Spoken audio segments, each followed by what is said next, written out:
오다 센세는 원래 원피스라는 만화를 5년 동안만 연재를 할 생각이었다고 합니다. 완결 내용은 이미 정해놓았지만 하지만 계속 캐릭터가 추가되고 이야기가 추가되면서 현재 20년 넘게 연재를 계속하고 있죠.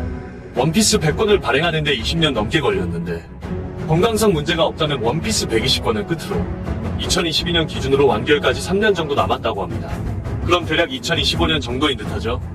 드레스로자 편이 끝나고 루피의 사나이 적단이 모였을 때 그중 어디선가 익숙한 배가 보입니다. 맞습니다. 그건 바로 거북선입니다. 만화와 애니에서도 나왔는데 왜 가순신의 배가 여기서 나온 걸까요? 그리고 최악의 세대는 원래 스토리에 없었다는 건 알고 계셨나요? 샤봉기 제도편을 구상할 때 새 캐릭터를 넣으면 어떠냐는 편집자의 조언. 오다 센세는 3시간 동안 9명의 초신성을 디자인에 등장시켰다고 합니다.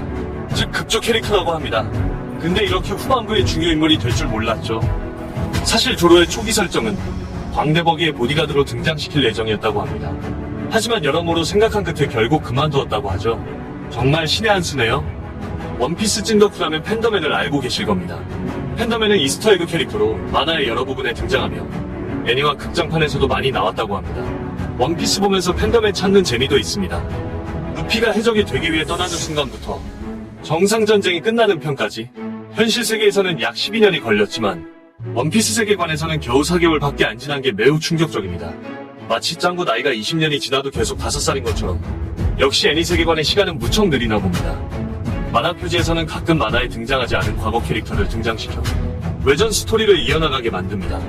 봉쿠레가 마젤란과 대결한 후 살아남았으며 레벨 5.5 블록에서 오카마의 여왕이 되었다고 합니다.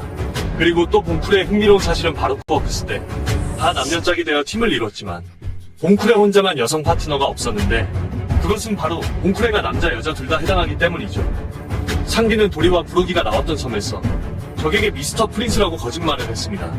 하지만 나중에 영화 이름대로 실제로 왕자인 게 밝혀졌죠. 그는 자신이 노스블루에서 왔다고 선원들에게 말했을 때 오히려 놀림을 받았으며 나중에는 실제로 제르마 왕국의 왕의 아들이었다는 사실이 밝혀져 놀라움에 금치 못했죠. 드레스로자에서 가두소비 하비하비 능력자 슈거를 무너뜨린 후 보플라밍고가 공개적으로 수배를 했는데 이때 수배 목록에서는 칸주로만 없었습니다. 그것은 바로 칸주로가 나중에 배신자라는 걸 알려주는 떡밥이었습니다. 태양의 신 리카가 나오기 전에 이미 오다 센세는 오래전에 떡밥을 던졌었습니다. 하늘섬부터 태양의 신 리카 떡밥이 나왔었는데 하늘섬의 주민이 태양의 신을 언급하였고 루피가 축제 당시 캠프파이어 옆에서 춤을 춘 게 마치 이것은 후주우가 언급한 태양의 신 리카 모습을 똑 닮았습니다. 오다 센세가 원피스 초창기에 문수리국 남자를 그렸다고 합니다. 산적 히그마가 막힌 후에 술집을 나가면서 문짝을 부수고 나가 그걸 고치기 위해 오다 센세가 만든 이스터 에그 캐릭터라고 합니다. 팬더맨처럼 등장하며 부서진 문을 수리하게 만드는 캐릭터라고 하죠. 그리고 또 한 명 이스터 에그 캐릭터가 있습니다. 바로 술 취한 남자죠. 특징은 대머리에 항상 술 취한 사람인데 이분도 팬더맨처럼 원피스에서 많이 등장했다고 합니다.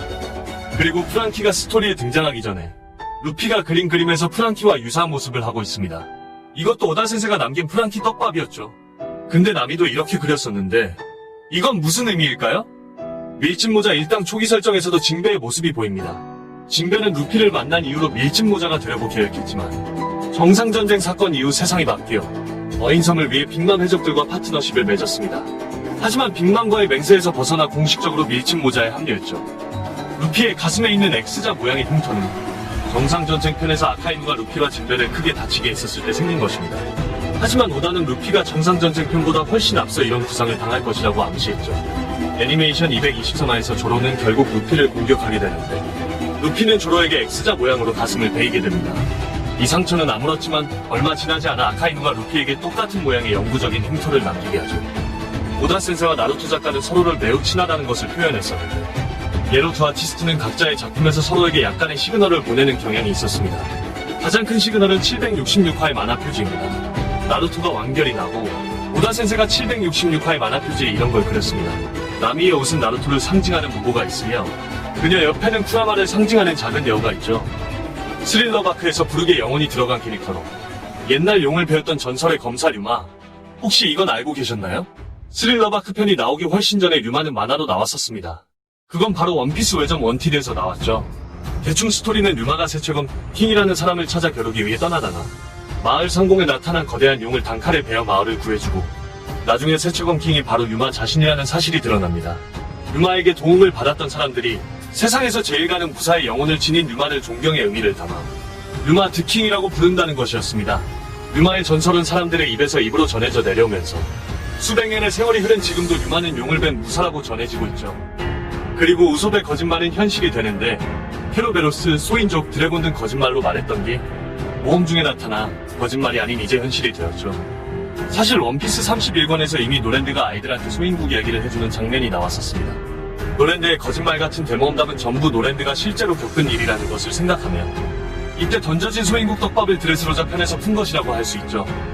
오다 센세는 챕터 번호에도 미친 집착을 보입니다. 예를 들어 기어 세컨드를 공개했을 때 챕터 387에서 나왔으며 기어포스는 챕터 783에서 나와 7과 3을 서로 바꿔서 미친 숫자 집착을 보여주었습니다. 그리고 원피스 극장판에서 스토리와 연결되는 부분도 나옵니다. 원피스 필름 제트에서 목욕하는 장면이 나오는데 그때는 아오키지와 아카이누가 싸우고 정보가 제대로 나오지 않은 상태였지만 아오키지는 상반신에 흉터와 다리가 잘린 모습을 하고 있어 매우 충격을 주었죠. 자연계라도 심하게 다친 팔다리는 재생할 수 없는 걸 알 수 있죠. 상디의 처음 이름은 나루토라고 지을 예정이었던 것을 알고 있나요? 그렇습니다. 나루토라는 만화가 먼저 등장해서 원래 나루토였던 이름을 상디로 바꿨다고 합니다. 이것도 알고 계셨나요? 해군대장 모두 일본 배우를 모티브로 해서 창조했습니다. 아카이누는 의리 없는 전쟁으로 유명한 야쿠자 전문 배우 스가와라 본타이고 아오키지는 일본 국민 배우이자 히무자2 야규 주베이 모델이기도 했던 마치다 유사쿠이며 히자루는 일본의 국민 배우 타나카 푸니입니다. 후지토라는 일본의 맹인검객 자토이치 시리즈로 유명한 배우 가치 신타로이고 아라마키는 영화 낭인가에서 일본의 유명 배우 하라다 요시오가 연기를 맡은 캐릭터 아라마키 겐나이입니다. 그리고 다른 캐릭터도 있는데 프랑키의 디자인은 영화 에이스 벤츄라에 나오는 짐 캐리의 모습을 본땄으며 이반 코프는 로키 오러쇼의 프랭크 엠퍼터를 기반으로 만들었습니다. 오다 센세는 그동안 안대를 쓴 해적을 등장시키지 않았는데 그 이유는 해적은 안대를 차야 한다는 고정관념을 깨고 싶어 했다고 합니다. 하지만 시리즈 마지막에 안대 쓴 해적이 나타날 거라 오다 센세는 말했죠. 오다 센세는 천재이며 연구 또한 많이 한 것으로 알고 있는데 영화, 책, 역사 같은 것에서 영감을 얻어 원피스에 녹여버렸다고 합니다. 검은 수염 주얼 리본이 알비다와 같은 캐릭터는 모두 실제 해적을 바탕으로 만들었습니다. 그리고 오로성 중에서는 매우 간디와 닮은 인물과 러시아의 정치인 고르바초프도 나왔죠. 그리고 혁명군이 처음으로 등장했던 마을에서 어느 한 소녀가 보이는데 이 소녀는 표지에 먼저 등장했었다는 사실 알고 계신가요? 바로 물에 빠진 에이스를 구해준 인물이죠. 표지에서 이미 등장시킬 걸 암시하고 있었네요. 그리고 밀짚모자 일행들은 대체 어떻게 머리가 계속 똑같은지 어떻게 이발할까 궁금하신 분들도 있을 거라 생각하는데요.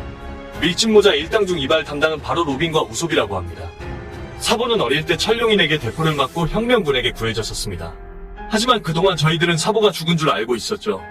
근데 루피가 로그타운에서 처형당할 위기에 처해 있었을 때 그 자리에 사보가 있었던 건 아시고 계신가요? 바로 로그타운에서 루피의 처형을 구경하고 있는 시민들 중 포착이 되었는데요.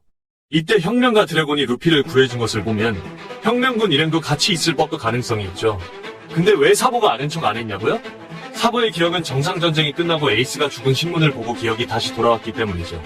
나미는 이스트블루에서 세 번째로 똑똑한 캐릭터이며 엠베커와 쿠로 선장이 그녀보다 똑똑하다고 합니다. 이것은 오다 센세가 직접 공식적으로 언급한 내용입니다. 그리고 우솝의 생일을 알고 계신가요? 우솝은 4월 1일 날이 생일입니다. 그 이유는 거짓말을 잘하는 우솝의 이미지와 맞는 만우절이기 때문이죠. 오다 센세는 골디로저를 초창기에 디자인했을 때 코스염을 매우 간제비처럼 그렸지만 나중 후반에는 매우 강한 느낌을 주는 코스염으로 바꿨습니다. 오다는 아카이누가 만약 주인공이었다면 원피스를 1년 안에 끝낼 만큼 강한 캐릭터라고 했습니다. 그래서 주인공을 엄청 강하게 만들면 안 된다고 말했죠. 밀짚모자 일당 초기 설정 중에 초파는 원래 엄청 이상한 얼룩말로 그랬었으며 그리고 담배도 물고 있어 충격적이었습니다. 그리고 제일 가는 관심사는 원피스 결말이죠. 오다의 편집자가 언급한 내용으로는 영상전쟁 당시 에이스의 죽음으로 많은 팬들에게 감동적인 장면을 보여줬는데 결말은 그것보다 훨씬 감동적일 거라고 공개적으로 말했습니다. 흰수염 에드워드 뉴게이트와 검은수염 마샬 디티치는 실제 해적인 에드워드 티치에서 따왔다고 하죠. 그리고 오다 센세는 만약 악마의 열매를 먹고 싶다면 로빈의 꽃꽃 열매라 했습니다. 왜냐하면 그림을 더 빨리 그릴 수 있기 때문이라고 하죠. 그저 빛이네요. 재밌게 보셨다면 구독과 좋아요 부탁드립니다.